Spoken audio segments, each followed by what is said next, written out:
Il s'agit du FATCA, les relations financières entre les États-Unis et des ressortissants de l'Union européenne. On me dit que le pétitionnaire est présent dans la salle. Est-il bien là? Ah oui, parfait, bonjour. Vous avez la parole, 5 minutes. Thank you very much, Mr.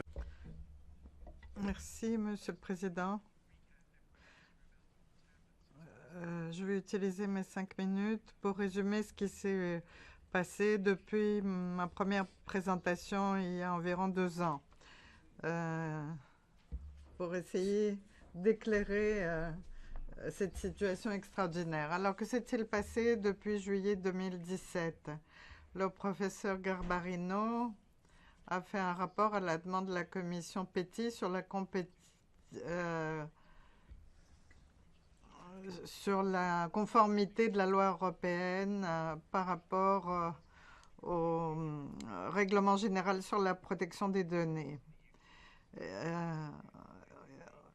J'ai consulté des experts au Royaume-Uni qui m'ont dit tout simplement que le FATCA ne correspond pas du tout au règlement général sur la protection des données. Alors, si les États-Unis s'en tiennent à leur principe du fait que tous les citoyens américains doivent au fisc américain, il est concernant les citoyens américains résidant en Europe,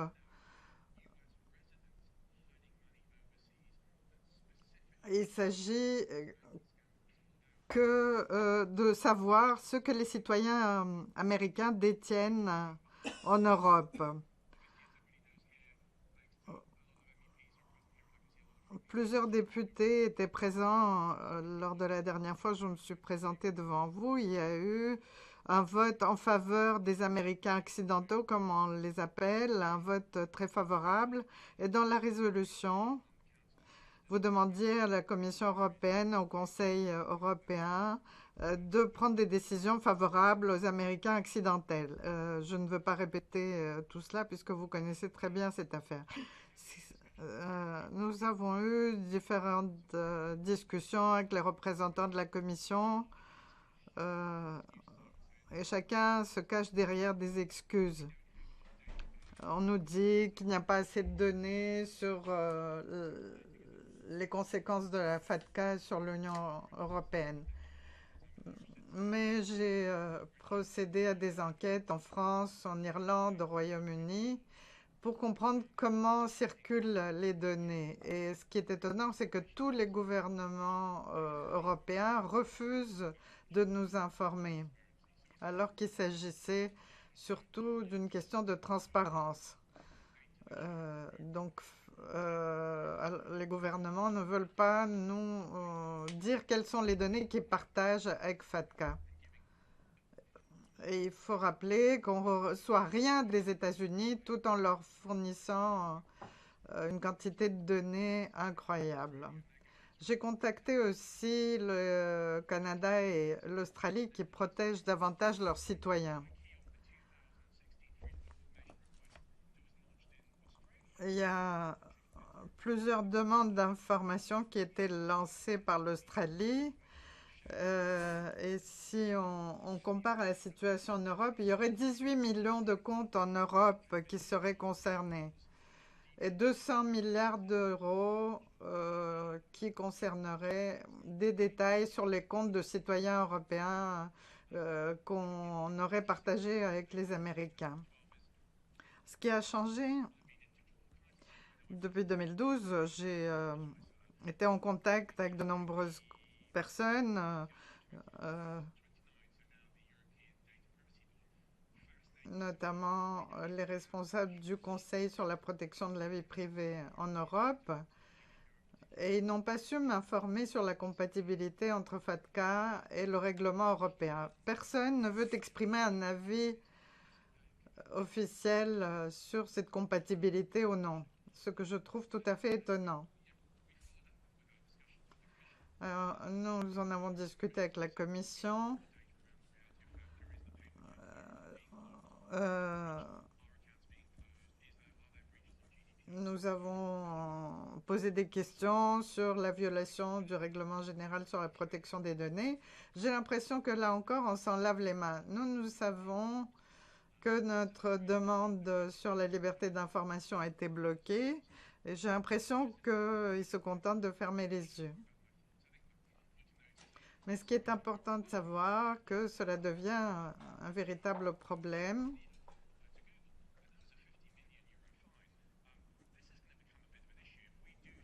Cela risque de devenir problématique. Si tout le monde comprend qu'il n'y a pas de compatibilité entre le FATCA et le règlement général, cela risque de placer les banques européennes dans une situation impossible. Le moratoire accordé par les autorités américaines aux banques européennes pour collecter les numéros de sécurité sociale s'achève au mois de décembre. Alors, que va-t-il se passer pour des gens comme moi qui n'ont pas de numéro de sécurité sociale? Ils auront un choix impossible. Soit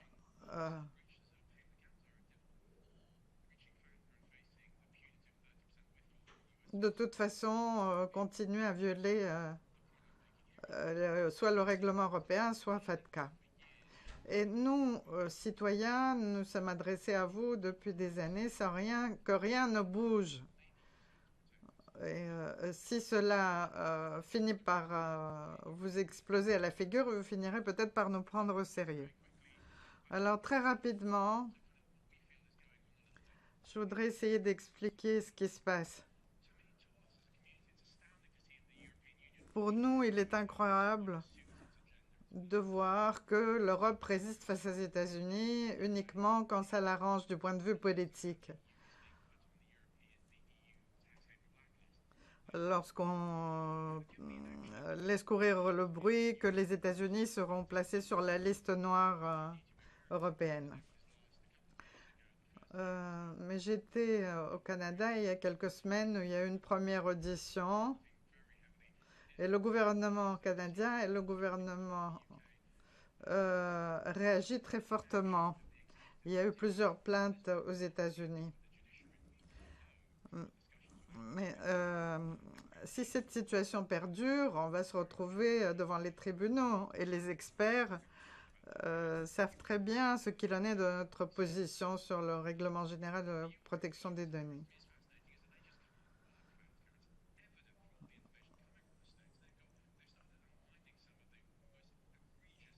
Vous savez qu'aux États-Unis, on commence à revenir sur certains aspects de FATCA qui prouvent que cette loi est impossible à mettre en pratique. Et les responsables américains ont affirmé que finalement, malgré les millions consacrés à FATCA, les autorités américaines n'arrivent pas à l'appliquer. Je suis vraiment désolée, mais il faut que quelque chose soit fait. Je sais que Marc Le Fur et M. Saint-Martin se trouvent à Bruxelles cette semaine et qu'ils vont rencontrer plusieurs députés européens. J'aurais aimé les rencontrer. Quant aux Néerlandais, Marco Snit est vraiment furieux par rapport à ce qui se passe avec les Américains accidentels des Pays-Bas. Donc, il va foncer à Washington. Bon. Les Britanniques commencent à comprendre qu'il y a vraiment un problème avec FATCA et avec les Américains accidentels du Royaume-Uni. Le gouvernement français commence aussi à réagir. En fait, tout ce qui s'est passé jusqu'à présent confirme les conclusions du professeur Garbarino. Les États-Unis qui refusent de donner des informations sur le flux des données. Cela montre bien que FATCA n'est pas le caractère de réciprocité. Nous ne recevons aucune information. Pourquoi? Ils voient bien qu'ils ont consacré des millions à FATCA et nous n'avons toujours pas d'informations. On peut faire toutes les suppositions qu'on veut. On peut se demander vraiment pourquoi certains ferment les yeux sur tout ce qui concerne FATCA. Est-ce parce que l'Union européenne tient absolument au CRS à n'importe quel prix, mais cela représente un coût énorme pour les services financiers, pour les banques.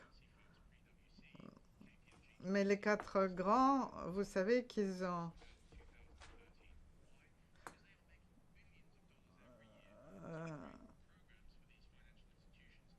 créé depuis 4 ans, depuis 5 ans, des programmes qui ne fonctionnent pas. Et finalement, tout cela ne fait que pénaliser les citoyens européens.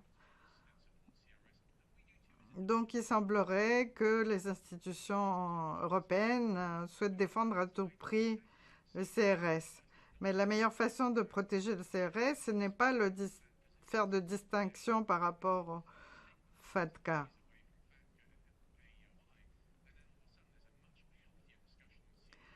Et je crois que j'ai épuisé mon temps de parole. Yes, I've got one last point to make. J'ai encore une dernière remarque. Vous avez 2 minutes, dit le président.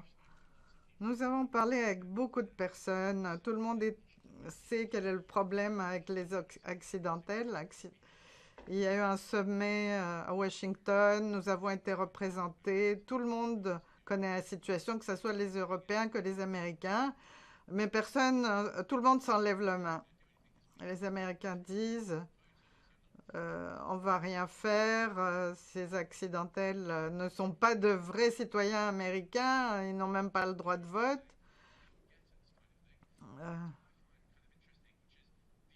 Vous pouvez faire ce que vous voulez. Et il semblerait que du côté des Européens, on se trouve des excuses, on s'enlève les mains, juste pour ne pas faire face à ce problème. Et je voudrais conclure sur cette question rhétorique concernant l'attitude de l'Union européenne. Si vous aviez un enfant et que cet enfant avait 2 parents et qu'un de ses parents maltraitait l'enfant, est-ce que l'autre parent devrait se croiser les bras parce que l'autre parent aurait le droit de maltraiter l'enfant parce que ça fait partie de ses prérogatives, ou est-ce que ce deuxième parent devrait quand même réagir? C'est la question rhétorique que je pose. Merci beaucoup. Monsieur Thomas Neal de la Commission européenne, vous avez la parole.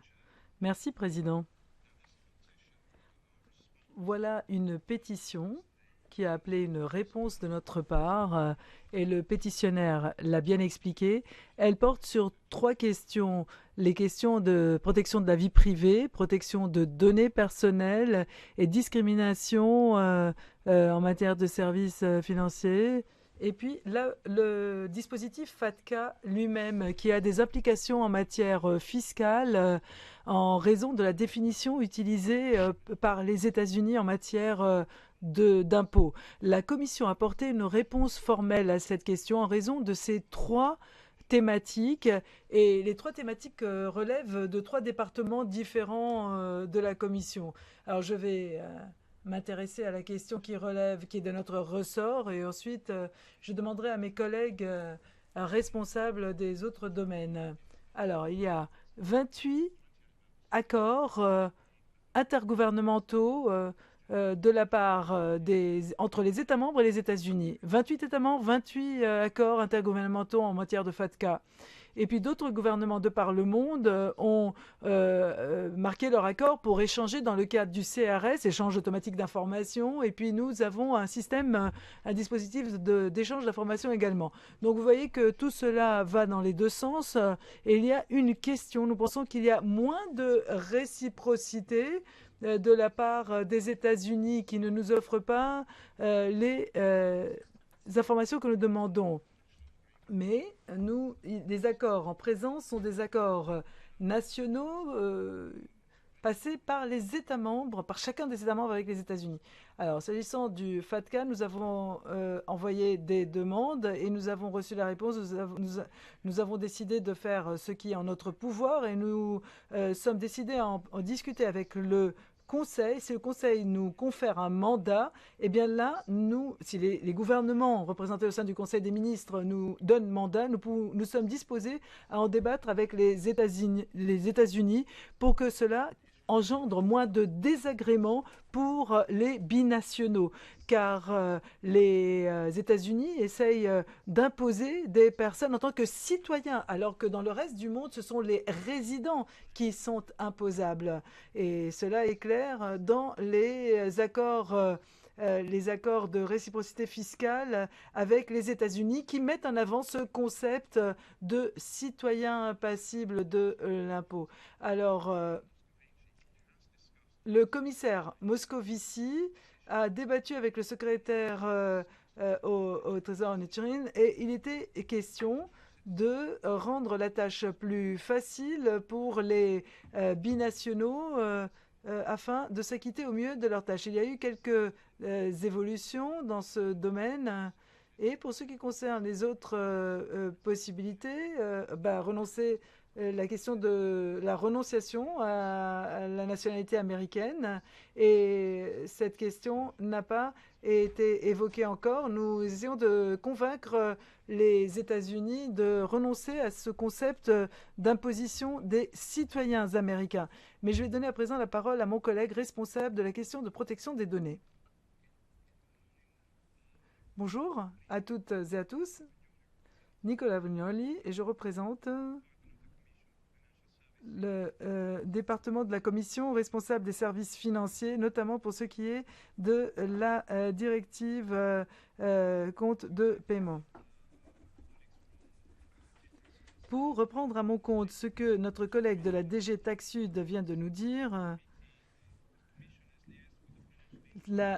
cette commission la Commission européenne a pris langue avec les différents départements responsables aux États-Unis qui sont responsables de l'application du dispositif FATCA et il s'agit de donner un numéro d'identification fiscale, l'ANIF, pour ceux qui sont concernés par le FATCA. En mars 2018, la Commission a demandé à l'autorité bancaire européenne de consulter les superviseurs nationaux concernant cette question pour savoir combien de consommateurs et combien de pays n'ont pas pu être en mesure d'ouvrir un compte en banque en raison du FATCA. Et une seule autorité nationale avait reçu des plaintes formelles relatives au dispositif FATCA. Et puis, en avril 2018, il était question également d'autres remontées d'informations similaires de la part des États membres. Dans le cadre de la directive compte de paiement, tous les citoyens européens, tous les résidents américains, y compris les binationaux américains, ce qu'on appelle les Américains accidentels, ceux qui sont américains par hasard et les véritables détenteurs de la nationalité américaine, pouvaient le faire. Donc il s'agissait de ce droit en particulier qui était au centre de notre attention. Suite à la résolution adoptée par le Parlement européen l'été dernier, la Commission a procédé à l'analyse de la transposition des articles pertinents de la directive en présence, l'article 15, non-discrimination, et 16, droit d'accès, articles 15 et 16, dans leur transposition dans l'ensemble des États membres, dans leur législation, et n'a pas pu détecter un problème en matière de transposition qui aurait été pertinent dans le contexte de l'étude de cette pétition et qui traite de la question des Américains qu'ils sont par hasard, des Américains accidentels. Merci beaucoup. Je voudrais donner la parole à Madame Alicia Wekeman de la DG Justice. Merci beaucoup. Je travaille dans le département protection des données personnelles. Je voudrais préciser un certain nombre de choses qui figuraient dans la présentation et aussi des aspects du rapport du professeur Gaborino qui a été présenté ici en commission l'année dernière.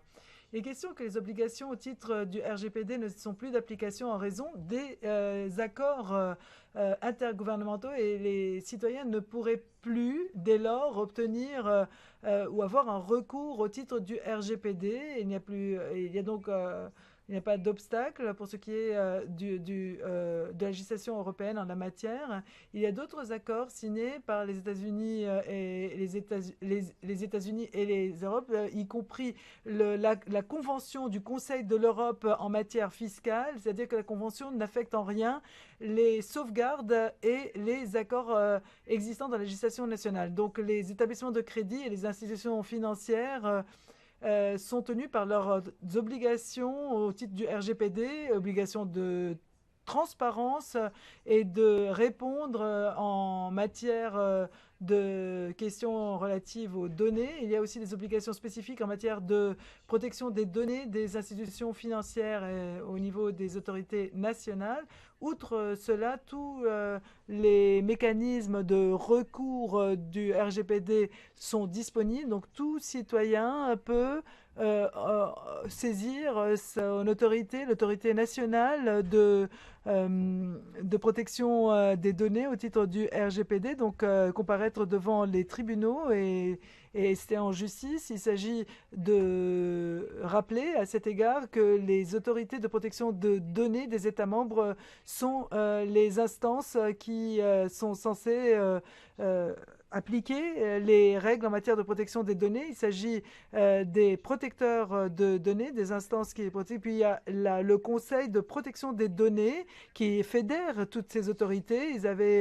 Ce conseil avait rendu public ses préoccupations en matière de FATCA et que les virements au titre les transferts de données, au titre du FATCA devraient être interdits. Nous allons nous pencher sur cette question de près pour préciser la situation qui prévaut dans les États membres. La Commission est membre du Conseil de protection des données personnelles. Nous suivons cela de près. Merci beaucoup. Il est à présent temps de donner la parole à mes collègues du Parlement européen. Madame in 't Veld.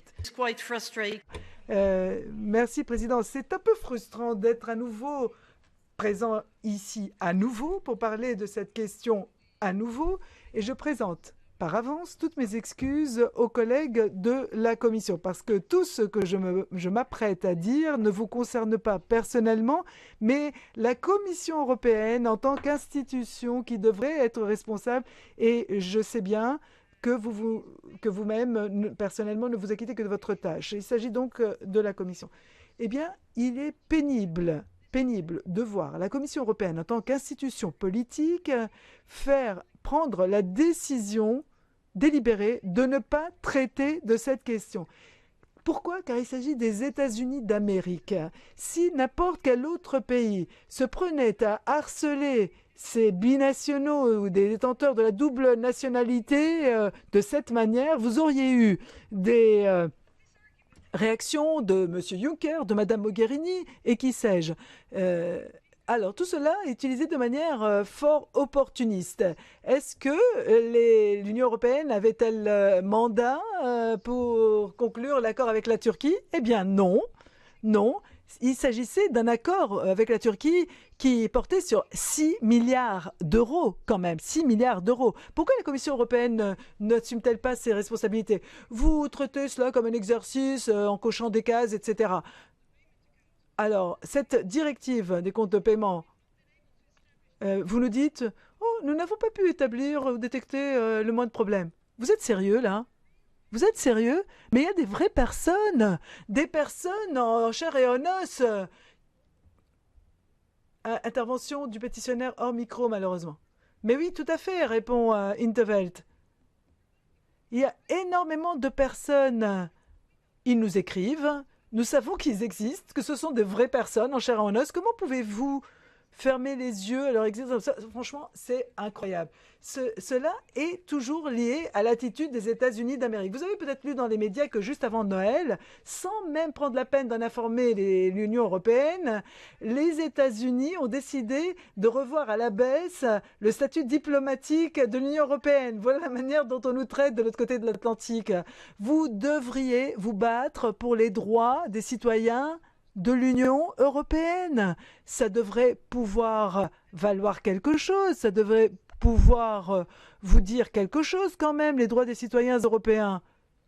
Alors, les tribunaux, énormément de questions, le terrorisme et autres questions, nous ne voulons pas être pris là. Alors, est-ce que la Commission s'est penchée sur le nombre de personnes concernées. Ont-elles une masse critique, un point important en termes électoraux? Non, eh bien on laisse tomber. Alors ensuite, nous devrions organiser une réunion en invitant le commissaire Moscovici ou les pays concernés, je ne sais pas, des représentants de la France, des Pays-Bas, peut-être du Royaume-Uni, et organiser une table ronde ici même avant les élections.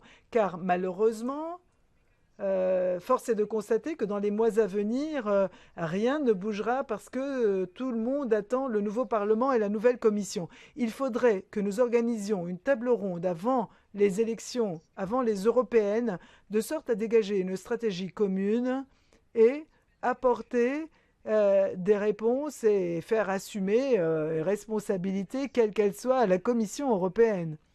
En deuxième lieu,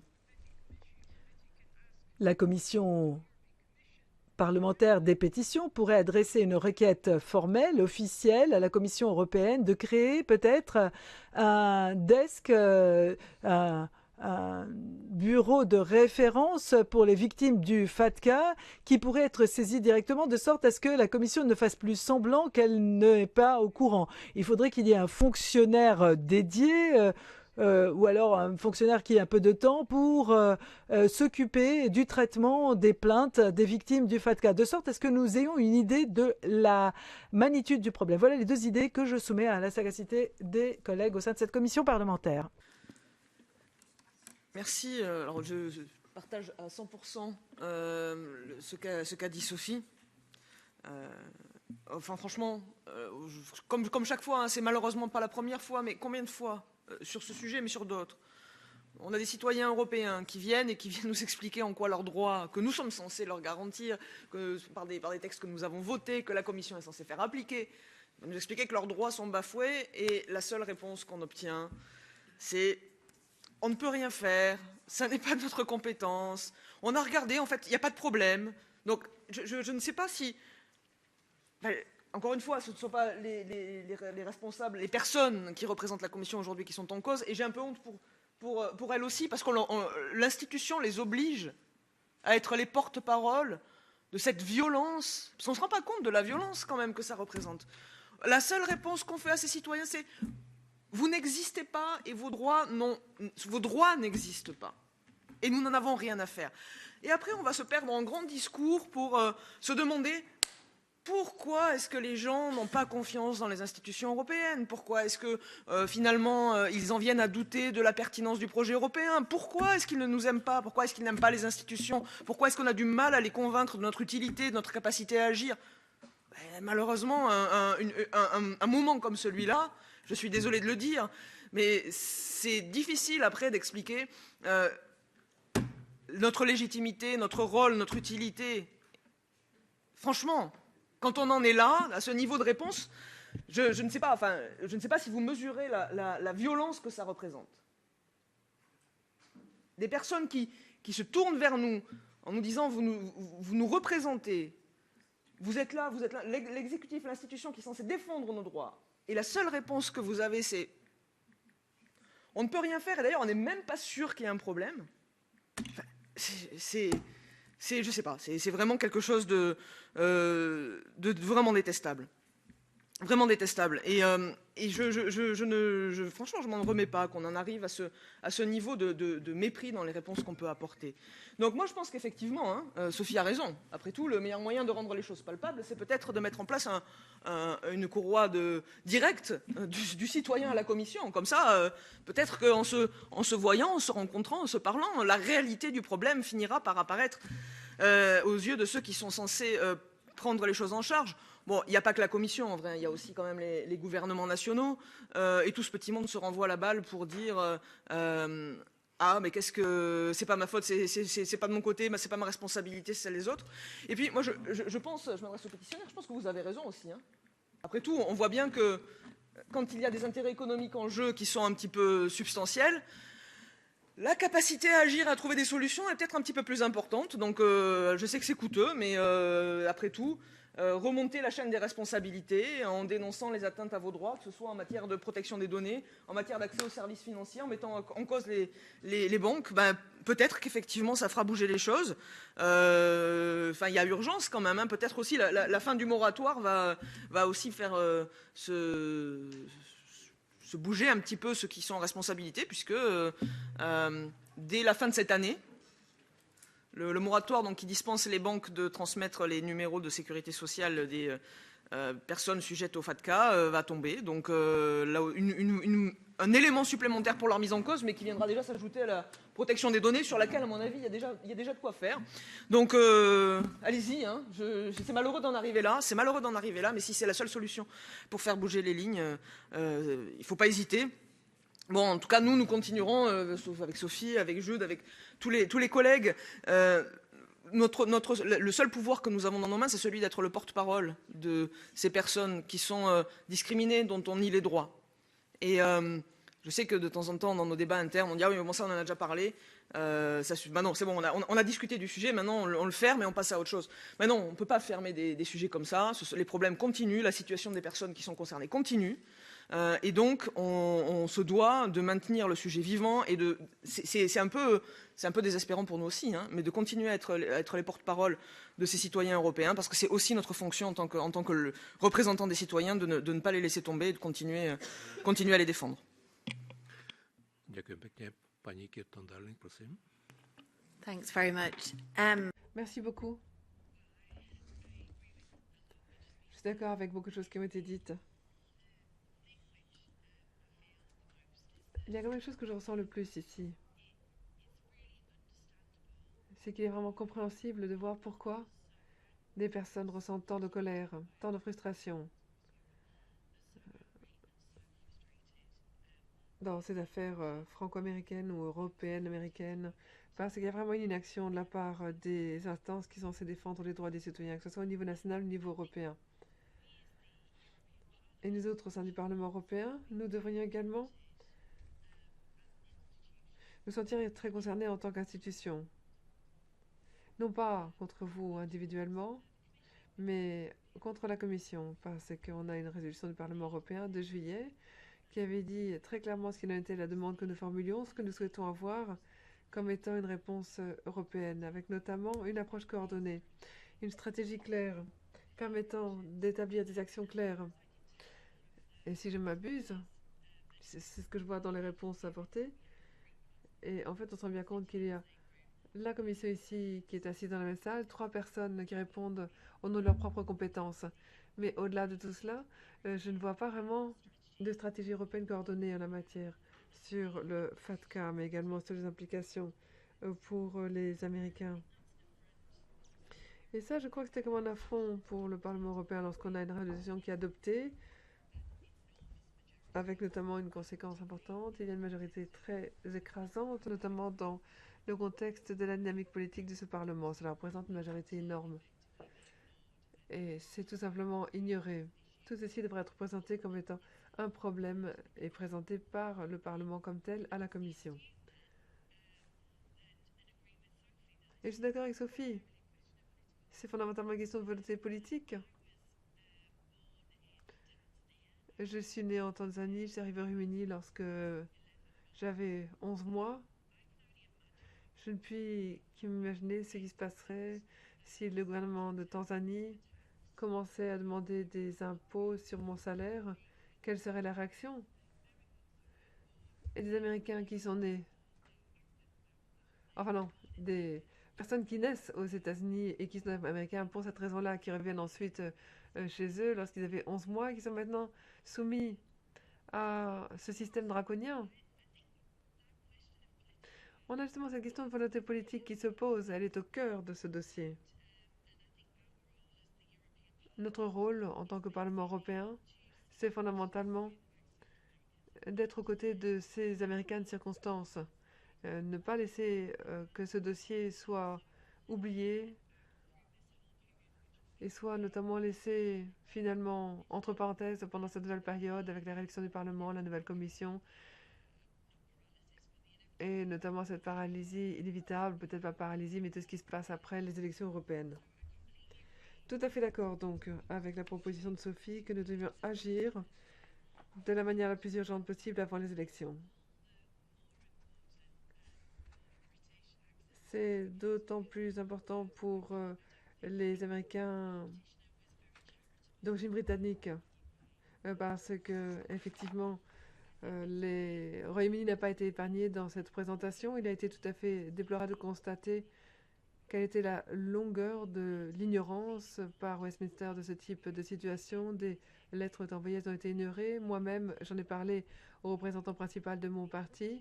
Je n'ai pas vraiment l'impression que ça a été pris au sérieux par les responsables de Westminster, de différents partis. Nous avons vraiment de grands députés qui se battent et qui présentent le problème au nom de leurs contribuables, de leurs représentants. Mais j'aimerais quand même dire qu'il y a un petit groupe qui agit ainsi. Et ce n'est que grâce à cette résistance, cette persistance, qu'on a pu commencer à avoir une réponse, Mestwal notamment, qui était le ministre responsable. À la préoccupation qui est la mienne, c'est dans le contexte du Brexit pour ces Américains d'origine britannique. Une fois que nous ne serons plus là, et lorsque nous se ferons sur les vagues de la politique mondiale, et le gouvernement britannique, à l'heure actuelle, souhaite ne surtout pas offenser le gouvernement américain, souhaite absolument avoir un accord commercial américain-anglais. Et ma préoccupation, c'est justement pour ces Américains d'origine britannique, cette situation ne va que s'aggraver de loin. Et moi, je ressens une responsabilité morale pour essayer de garantir que si nous maintenons cette solidarité, c'est la faute pour ces Américains de circonstance, justement, qui, quel que soit leur pays, indépendamment du pays duquel ils proviennent, dans lequel ils vivent. Mais personnellement, j'aimerais vraiment présenter ce plaidoyer. Alors évidemment, c'est un cauchemar logistique, mais également un cauchemar concret d'organiser quoi que ce soit au sein du Parlement à partir de maintenant jusqu'aux élections. Mais j'aimerais vraiment vous demander que nous puissions faire preuve d'innovation, d'imagination, pour savoir comment nous pourrions organiser quelque chose aussi rapidement que possible pour éviter que cela se poursuive. Et vraiment essayer en tant que Parlement de forcer la Commission à rendre des comptes au nom de la résolution que nous avons adoptée en juillet. Ďakujem pekne. Zdá sa, že už... Merci beaucoup. Il semblerait que vous ayez tous eu la possibilité de vous exprimer. J'aimerais vous remercier pour cet échange. Nous avons entendu les premières actions de la Commission européenne sous forme écrite. Nous avons également la position de la Commission Econ et de la Commission Libé. Nous avons donc déjà une discussion assez fouillée qui s'est tenue au sein du Parlement européen sur la question. Et maintenant, j'aimerais citer une phrase qui, selon moi, est correcte, et j'estime qu'il est nécessaire de la prononcer ici. Il y a eu beaucoup de critiques qui ont été formulées ici, qui s'adressaient à la Commission européenne. Je suis d'accord avec tous les critiques, mais les critiques, nous ne devons pas les adresser aux représentants de la Commission qui siègent ici. Cette critique doit s'adresser au niveau politique. C'est un sujet politique et la Commission européenne doit prendre ses décisions au plus haut niveau. C'est pour cette raison-là que je vous propose ceci. Nous pourrions procéder de la sorte. Cette pétition, évidemment, va rester ouverte. Deuxièmement, nous avons discuté de la question la dernière fois J'aimerais vous proposer la même chose que la dernière fois. Nous écrivons une lettre très claire au Congrès américain, car nous devons également nous adresser à la partie américaine. Nous devons attirer son attention sur ce sujet. Et je propose également que nous envoyions une lettre au commissaire Moscovici avec copie à M. Juncker. Et nous allons leur demander de bien vouloir nous présenter un calendrier. Les représentants de la Commission avaient dit tous les trois qu'ils entrevoyaient une certaine possibilité à cette fin, mais on a besoin d'une décision politique au plus haut niveau. On a donc besoin d'un calendrier côté Commission européenne. Et quatrièmement, il y avait une proposition qui avait été formulée que nous puissions intégrer les États membres à l'exercice. Tout à fait d'accord. Nous allons écrire une lettre à la présidence, aux représentants du Conseil. Lui demandons bien vouloir s'adresser aux États membres. Et les États membres, eux, pourraient à ce moment-là se livrer à une évaluation de la situation et se prononcer sur la suite des choses. Est-ce que ces 4 points suffisent? Merci.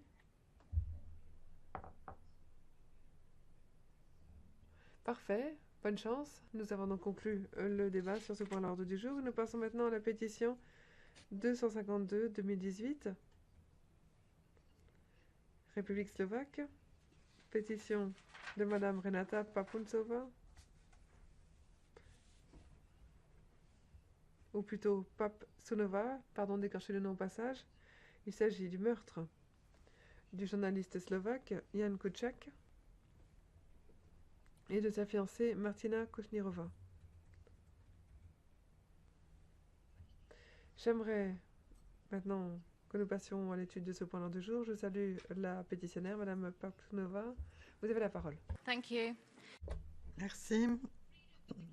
La liberté, la sécurité et la justice, ce sont là les objectifs de l'Union européenne et ce sont aussi les raisons pour lesquelles tant de personnes ont signé cette pétition. Plus de 60 000 personnes qui considèrent qu'il ne peut y avoir, qu'il n'y a pas de liberté, de sécurité et de justice en Slovaquie.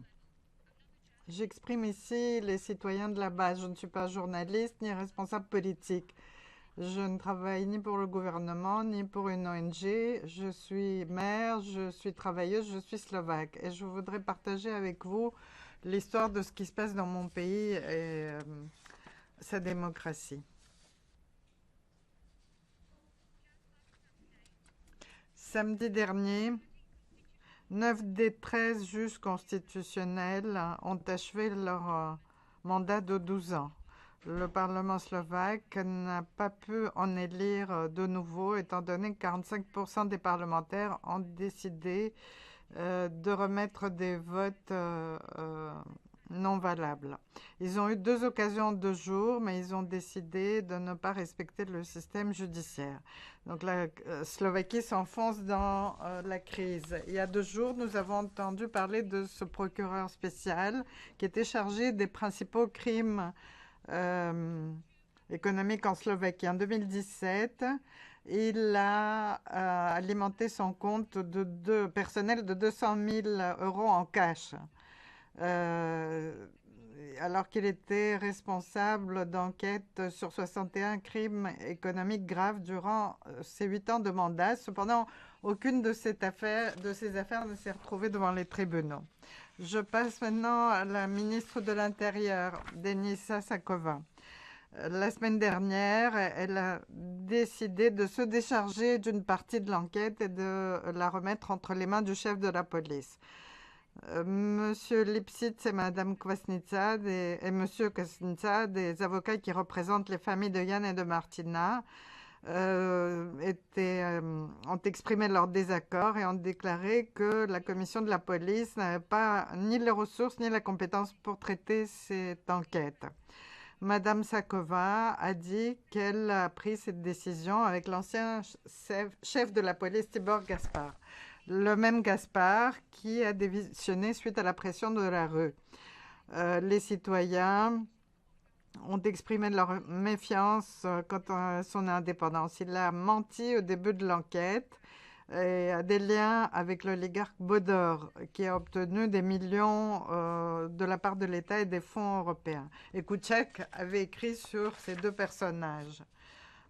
Autre chose que nous avons appris la semaine dernière, c'est que M. Vorobyov, chef de l'unité des renseignements de la police financière, a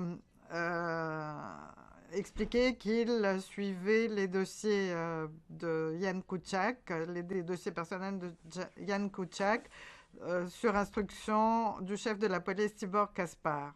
C'était à l'automne 2017, donc plusieurs mois avant les meurtres. En même temps, Kouchner, un oligarque, a menacé Kuciak et ces menaces ont été ignorées par la police. Par la suite, Tibor Kaspar a quitté son poste de chef de la police et il travaille comme conseiller